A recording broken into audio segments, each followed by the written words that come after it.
अजमेर में इस वक्त एक मंदिर था जो अजमेर का सबसे बड़ा मंदिर था और सिर्फ राजाओं और रानियों की इबादत के लिए मखसूस था। मंदिर के साथ ही एक तालाब था जिसका नाम अना सागर था। हिंदू इस तालाब के पानी को इंतहाई मुतबक्कर ख्याल करते थे। इनका अकीदा था कि जो इस तालाब में गुस्ल कर ले इसके लिए सब गुनाह झड़ जाते हैं। कहते हैं इस मंदिर में रात को इतने चिराग जलते थे कि रात 3.5 मन तेल इन चिरागों में इस्तेमाल होता था। इर्द गिर्द के कई देहात मंदिर के नाम थे, यानी इन देहात के आमदन मंदिर पर खर्च होती थी। मंदिर में हजारों मुलाजमीन थे जिनका काम आने वालों की रहनुमाई करना था कि कौन सा खुदा बेटे अता करने वाला है, कौन सा देवता सेहत और तंदुरुस्ती का मालिक है और किसी मूर्ति की पूजा से दौलत मेहरबान होती है। ख्वाजा गरीब नवाज रहमतुल्लाह अलैह इस मंदिर में तशरीफ़ ले गए और अना सागर से कुछ फासले पर चटाई बिछाकर अपने मुरीदों के हमरा बैठ गए।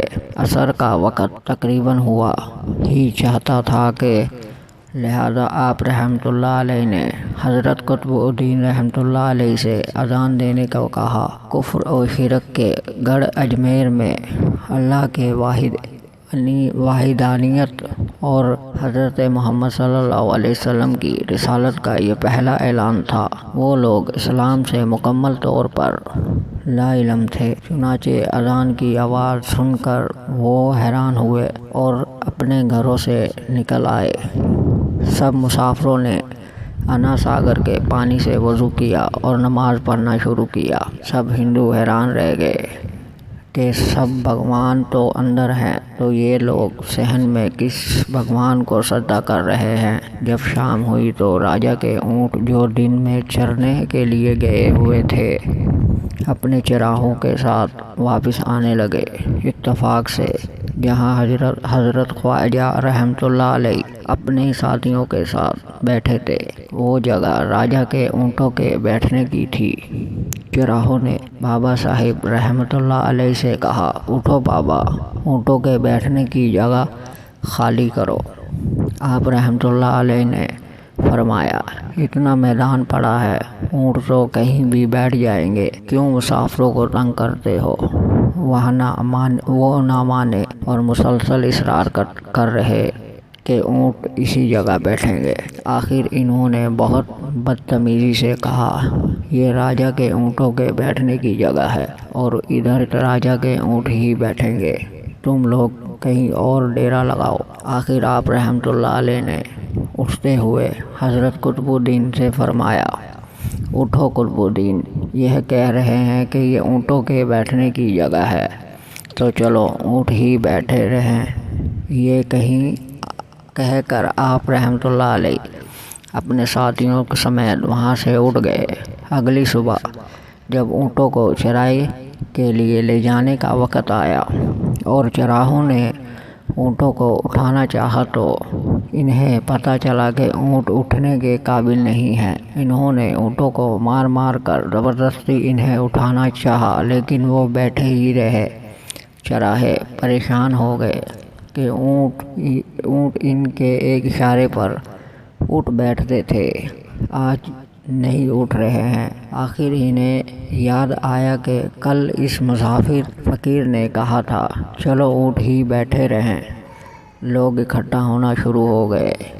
कोई कहीं कह रहा था फ़कीर कोई कामिल जादूगर है और किसी का ख्याल था कि वो कोई भगवान का अवतार है। बात राजा पृथ्वी तक पहुंच गई कि एक मुसाफिर फ़कीर ने राजे के ऊँटों पर जादू कर दिया है। राजा ने हज़रत मोइनुद्दीन रहमतुल्लाह अलैह को पैगाम भेजा कि तुम किसी फ़कीर हो जो बेज़ुबानों को बांध रखा है, ये बेचारे भूख प्यास से मर जाएंगे, इसलिए मेहरबानी करके अपना जादू वापस लो।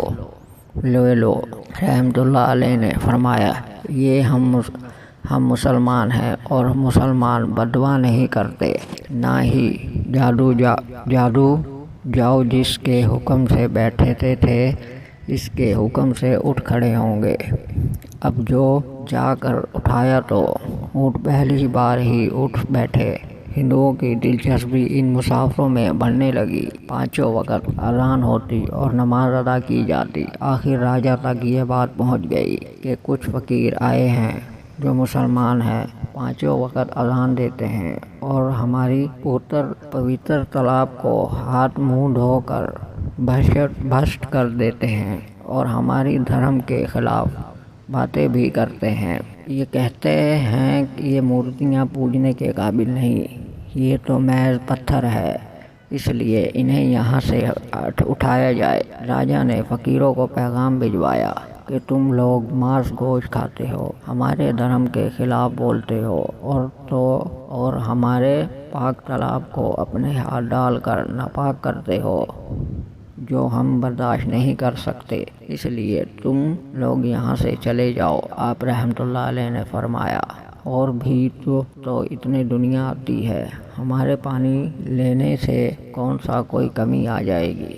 لیکن وہ کہنے لگے، کہو سب ہمارے اپنے دھرم کے لوگ ہیں اور تم دوسرے دھرم کے ہو، آئندہ تم لوگوں نے تالاب کو ناپاک کیا تو ہم سختی سے پیش آئیں گے۔ آپ رحمۃ اللہ علیہ نے حضرت قطب الدین بختیار رحمۃ اللہ علیہ سے فرمایا، قطب الدین، شاید یہ لوگ آئندہ ہمارے پانی لینے پر کوئی فساد برپا نہ کریں، جاؤ ایک مشکیز پانی لے آؤ تاکہ ضرورت کے وقت کچھ پانی تو موجود ہو۔ لہذا حضرت قطب الدین رحمۃ اللہ علیہ نے ان سے فرمایا، چلو ہم مشکیزہ بھر لیتے ہیں۔ وہ ایک شرط پر مان گئے کہ تمہارا جسم پانی سے نہ چھوئے۔ حضرت قطب الدین رحمۃ اللہ علیہ تالاب کی سیڑھیوں پر جا کر بیٹھے اور مشکیزہ پانی میں ڈبو دیا۔ جب وہ بھر گیا تو حضرت قطب الدین رحمۃ اللہ علیہ نے وہ مشکیزہ اوپر کھینچا، لیکن جو ہی مشکیزہ پانی سے باہر آیا، انا ساگر کا پانی خشک ہو گیا، گویا سارا انا ساگر مشکیزے میں بند ہو گیا ہو۔ انا ساگر کا خشک ہونا تھا کہ پورے اجمیر میں کہرام مچ گیا۔ وہ رو رہے تھے کہ ہم جو گناہوں کی گھڑیاں لاتے ہیں اور انا ساگر میں غسل کر کے ان سے چھٹکارا پا لیتے ہیں، اب ہم گناہوں کا بوجھ لیے کدھر جائیں گے؟ سارے علاقے میں خبر پھیل گئی کہ مسافر فقیر نے جادو کے زور سے انا ساگر کو خشک کر دیا۔ راجا اس نئی صورتحال سے بہت پریشان ہوا۔ اس نے اپنے وزیر کو بلایا۔ سب نے یہی کہا کہ فقیر یا تو جادوگر ہے یا پھر وہ واقعی کوئی کامل فقیر ہے۔ ساتھ ہی وہ پریشان ہوئے کہ اجمیر کی رونق تو تھی ہی انا ساگر کے دم سے، اس کی وجہ سے لوگ دور دور سے اجمیر آتے تھے اور اپنا ایمان تازہ کر کے لوٹتے تھے۔ انا ساگر کے خشک ہو جانے سے ہندو دھرم کی تبلیغ کو دھچکا لگے گا، اور یہی تشویشناک بات تھی۔ آخر طے پایا کہ فقیر سے مذاکرات کیے جائیں۔ آخر وہ چاہتا کیا ہے؟ اگر اسے مطالبات معقول ہوں تو تسلیم کر لی جائے، یا پھر سب مرد، عورتیں اور بچے جا کر فقیر کی منت سماجت کریں کہ لوگ کو پریشانی سے نجات دلاؤ اور ہم پر رحم کرو۔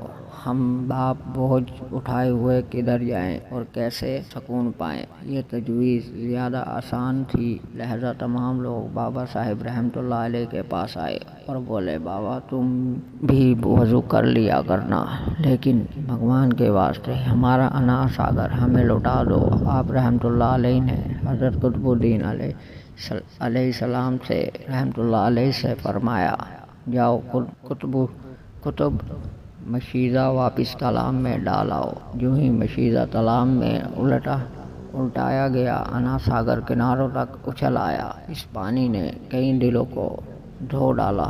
ہندو قوم کی اپنی تاریخ کتابوں میں بھی ہندو مورخ اس بات کو تسلیم کرتے ہیں کہ اس شام 32,000 ہندو کلمہ پڑھ کر مسلمان ہو گئے۔ ان ہندوؤں کے مسلمان ہو جانے سے ہندو پنڈتوں اور عام ہندوؤں میں بھی غم و غصے کا طوفان اٹھ کھڑا ہوا۔ وہ سوچ میں پڑ گئے کہ فقیر اگر کچھ دن مزید ادھر रह गया तो देवी देवताओं का तो नाम लेने वाला भी कोई ना रहेगा। लिहाजा लोगों ने राजा को मजबूर किया कि जल्द कुछ किया जाए। राजा ने मंदिर के बड़े पंडित रामदेव को बुलाया और इसे बाबा साहेब रहमतुल्लाह अलैह से मनाजिर देख कर के जल्द इन्हें शिकस्त देने और अजमेर से बाहर निकाल देने का हुक्म दिया। रामदेव अपने वक़्त का माना हुआ पंडित था, जिसकी इल्मी काबिलियत की दूर दूर तक धूम मची हुई थी।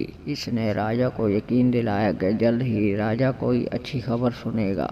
रामदेव बाबा साहेब रहमतुल्लाह अलैह के पास आया और उल्टे सीधे सवालात करना शुरू किए। बाबा साहेब रहमतुल्लाह अलैह ने खामोशी इख्तियार किए रखी। जब रामदेव ने हद से बढ़कर शोर मचाना शुरू किया तो बाबा साहेब रहमतुल्लाह अलैह ने इसकी तरफ आंख उठाई और मुस्कुरा कर फरमाया, रामदेव, तू तो शोर मचा रहा है और मैं तेरे माथे पर ईमान का नूर चमकता देख रहा हूँ। इस निगाह और लहजे में जाने क्या जादू था कि रामदेव कदमों पर गिरा और रोते हुए बोला, बाबा, जिस धर्म के तुम हो इसी धर्म में मुझे भी शामिल कर लो। सब लोग जो मनाजिर देखने आए थे इसका या पलट पर शशदर से थे और रामदेव जो बाबा को शिकस्त देने आया था खुद मुफ्तू हो चुका था।